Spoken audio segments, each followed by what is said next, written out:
नमस्कार दोस्तों, मैं हूं आशीष कुमार तिवारी और आप देख रहे हैं मेरे YouTube चैनल अनमोल रिश्ते।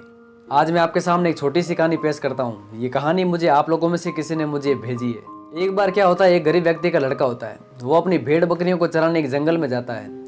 एक दिन वो दोपहर में खाना खा रहा था, तब एक अनजान मुसाफिर आता है और कहता है कि मुझे भूख लगी है। तो वो गरीब लड़का बोलता है कि आप चिंता मत करो, मेरी माँ ने एक रोटला भेजा है, हम दोनों उसे मिलकर खा लेते हैं। दूसरे दिन दो मुसाफिर आते हैं और कहते हैं कि हमें भूख लगी है। तो वो लड़का बोलता है कि आप चिंता मत करो, मेरी माँ ने रोटला भेजा है, हम तीनों बांट कर खा लेते हैं। तीसरे दिन तीन मुसाफिर आते हैं और कहते हैं कि हमें भूख लगी है। तो वो गरीब लड़का बोलता है कि हम इसके चार भाग कर लेते हैं, थोड़ा आप खा लो, थोड़ा मैं खा लेता हूँ। चौथे दिन चार मुसाफिर आते हैं और वो कहते हैं कि हमें भी भूख लगी है। तो वो लड़का बोलता है कि आप बिल्कुल भी चिंता मत करो, मेरी माँ ने रोटला भेजा है, आप उस रोटले के चार भाग कर लो और आप खाना खा लो, मैं शाम को घर जाकर खाना खा लूंगा, आप मेरी चिंता मत करो। ऐसा करते करते लड़के और मुसाफिर में आपस में प्रेम हो गया। तो लड़के ने बातों बातों में पूछ लिया कि आप कौन हो, रोज आते हो? तो मुसाफिर ने बोला कि हम आपको बता नहीं सकते कि हम कौन हैं। तो लड़के ने बोला कि आप बताओ तो सही।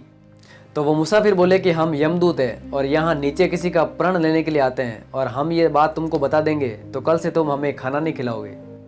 तो वो गरीब लड़का बोला कि नहीं, खाने की कोई बात नहीं है, सिर्फ मुझे इतना बता दो कि मेरी मौत कब लिखी है। तो वो मुसाफिर बोलते हैं कि आपकी मौत हमारी किताब में लिखी तो है, लेकिन हम आपको बता नहीं सकते। तो उन चारों यमदूत में से एक को तरस आ जाता है। तो वो कहता है कि हम तेरा खाना खाया है, हम सिर्फ तुझे बता सकते हैं। तो वो यमदूत कहता है कि जब तेरी शादी होगी और पहली रात को अपनी पत्नी से मिलने के लिए जाएगा, तब सीढ़ियों पर बैठा एक सांप होगा, वो तुझे डसेगा, तब तेरी मृत्यु होगी। थोड़े दिन बाद उस गरीब व्यक्ति की बारात जाती है और शादी करके वापस लौटती है। तो वो व्यक्ति अपनी पत्नी से मिलने के लिए जाता है, तब सीढ़ियों पर एक सांप बैठा नजर आता है। उस समय वो चार यमदूत भी आते हैं। तो पहले यमदूत की आंखों में पानी आता है। तो दूसरा यमदूत बोलता है कि तू क्यों रोता है, हमारा काम यही है लोगों का प्राण देना। तब वो पहला यमदूत बोलता है कि इस व्यक्ति ने खुद भूखा रहकर हमें खाना खिलाया है और आज इसी व्यक्ति को सांप डसाना पड़ रहा है। तब वो सांप उस गरीब व्यक्ति को बोलता है कि अब मुझे डसना होगा। तो वो गरीब व्यक्ति बोलता है कि ऊपर मेरी प्रीतमा बैठी है, मैं सिर्फ उससे 2 मिनट मिलकर आता हूँ और वापस आकर आप मुझे डस लेना। सांप और उस गरीब व्यक्ति की बातें सुनकर उसकी प्रीतमा रोने लग गई और उसकी आंखों में आंसू आ गए कि आज मेरी पति की मृत्यु हो जाएगी।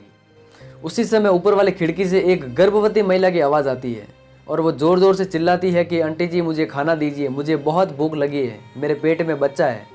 वो खाने को तरस रही थी। तब वो ऊपर प्रीतमा बैठी होती है। तो वो सोचती है कि मेरी पति की मौत तो निश्चित है, मेरी माँ ने जो भी मिठाइयाँ दी है उसका मैं क्या करूँगी। तो वो मिठाइयाँ अपने साड़ी के पल्लों में बांधकर नीचे उस गर्भवती महिला को देती है। तो जैसे ही वो गर्भवती महिला खाना खाती है तो उसके मुंह से आशीर्वाद निकलता है, उसके मुंह से दुआ निकलती है कि तेरा चूड़ा चुंदड़ी अमर रहे, तेरा अमर सुहाग रहे। उस समय वो यमराज ने आशीर्वाद सुन लिया और कहा कि रिटर्न बैक, इसको इतनी तगड़ी दुआ मिली है कि मैं इसको नहीं मार सकता। तो दोस्तों, इस कहानी से हमें ये शिक्षा मिलती है कि जिंदगी में दुआएं ही काम आती है, और इसी दुआओं के साथ, बड़ों के आशीर्वाद के साथ, कठोर संघर्ष के साथ आप अपनी लाइफ में कर दिखाओ कुछ ऐसा कि दुनिया करना चाहे सिर्फ और सिर्फ आपके जैसा। देखते रहिए मेरे वीडियोस मेरे फेसबुक पेज पर, मेरे यूट्यूब चैनल पर हर रविवार सुबह 10 बजे। Thank you.